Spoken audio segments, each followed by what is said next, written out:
दोस्तों, आज हम बात करेंगे कुंडलिनी शक्ति के ऊपर, जो इंसान के अंदर सुप्त अवस्था में पड़ी रहती है, जिसे हम कुंडलिनी शक्ति कहते हैं।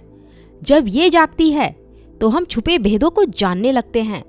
इसलिए हमें इसे जगाने से पहले अपनी सांसों को समझना, अपनी सांसों को कंट्रोल करना, सांसों पर ध्यान लगाना बहुत जरूरी है, ताकि इस एनर्जी को आप अच्छी तरह से समझ सके, झेल सके।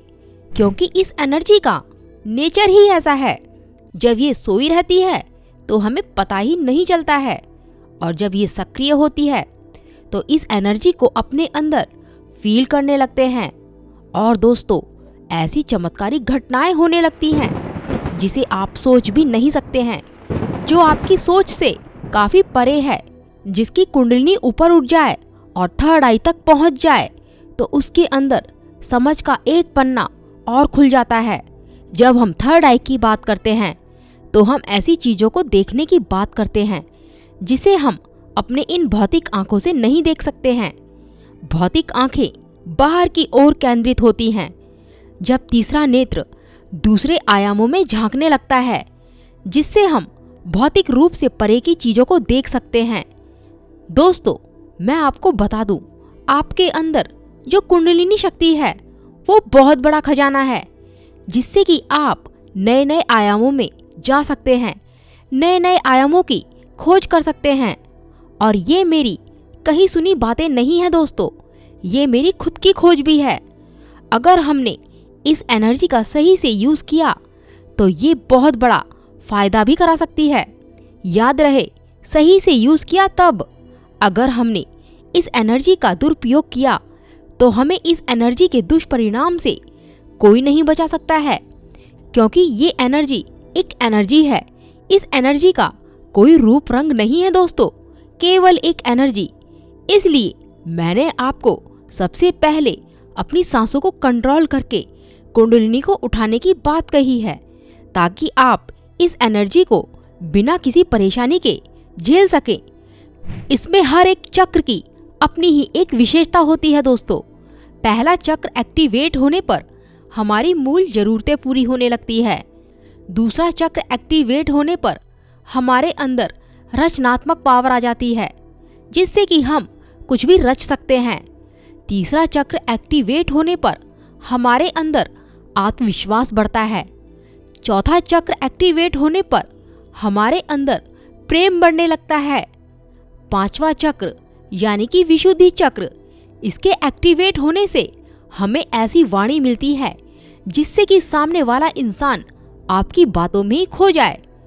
छठा चक्र मतलब थर्ड आई, इसके जागृत होने पर अद्भुत और चमत्कारिक शक्तियां मिलती है।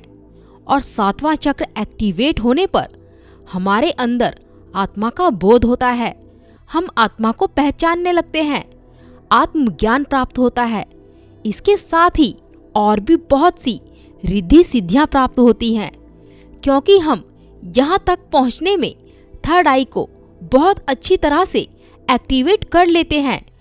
तो दोस्तों, ये तो थी कुंडलिनी जागरण के फायदे, लेकिन अब आपको इसके नुकसान के बारे में भी जान लेना चाहिए, ताकि आपका इस एनर्जी से कोई भी नुकसान ना हो सके। कुंडलिनी जागरण के टाइम मन बहुत प्रकार के भ्रम पैदा करने लगता है, अपने आप को बचाने लगता है।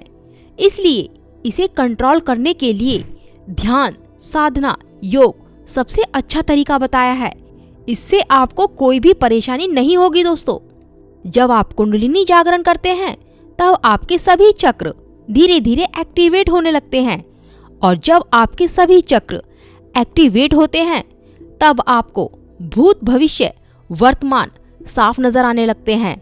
ये सारी पावर्स आपको मिल जाती है, और फिर इस ऊर्जा को आप कंट्रोल कर सको, तभी इसके लिए ध्यान साधना सबसे अच्छा बताया गया है। मतलब जब आप ध्यान साधना करते हैं तो आप अपने सातों चक्रों में से नेगेटिविटी को खत्म कर देते हैं, क्योंकि यदि आपके अंदर नेगेटिविटी रही तो ये ऊर्जा सब कुछ नष्ट कर देगी। ये कुंडलिनी आपको नष्ट इस प्रकार कर सकती है, जब आपको ऊर्जा मिली और ऊर्जा के मिलने पर आपने सही डिसीजन नहीं लिया, केवल आपने अपना ही भला करना चाहा और दूसरों के बारे में गलत थॉट रखी, या आपने दूसरों के लिए कुछ गलत किया, तो जाहिर सी बात है ये ऊर्जा सब कुछ नष्ट ही करेगी। और जब आप ध्यान साधना के जरिए इस एनर्जी को अप करते हो तो आपको ज्ञान का बोध होने लगता है। फिर आप जान जाते हो कि आपको इस एनर्जी का यूज कैसे करना चाहिए। दोस्तों, ये ऊर्जा आपको मिली ही इसलिए है जिससे कि आप दूसरों का भला कर सको, क्योंकि इस ऊर्जा के लिए कोई भी अपना पराया नहीं है दोस्तों। तो दोस्तों, वीडियो कैसी लगी कमेंट करके जरूर बताना। नमस्कार दोस्तों।